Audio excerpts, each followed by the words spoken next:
My students would say about me that I am a little zany or quirky, that I have a lot of fun, that I make it a lot of fun. My guitar heroes going back to when I was a kid, the first one that comes to mind is Jakey Lee. A lot of people won't know he was the guitar player for Ozzy after Randy Rhoads passed away. And when I got into high school, it was Pat Metheny. His sound and his soloing is very melodic. I just became enthralled with him and dove into him so hard that I bought basically almost every recording he had at the time, and that's what led me to going to school for jazz guitar. The song that I am most sick of teaching, can I say this?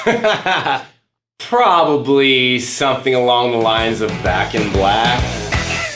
Maybe you can see I'm a little uncomfortable with saying these, but that one, and then Iron Man a little bit, you know.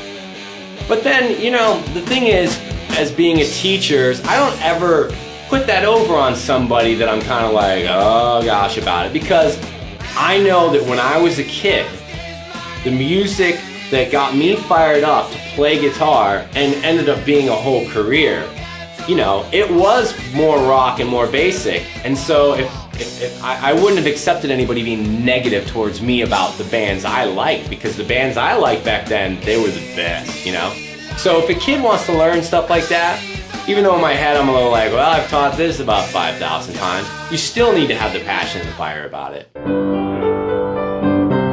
The most rewarding part for me is when you start somebody as a beginner and they might be, you know, 11, 12, 13 years old. They really start getting into it. You see them grow, and they're not the same person anymore musically. They start getting into all different styles of music, and then before you know it, after a few years, you've got this kid or teenager or college student that's a legitimate player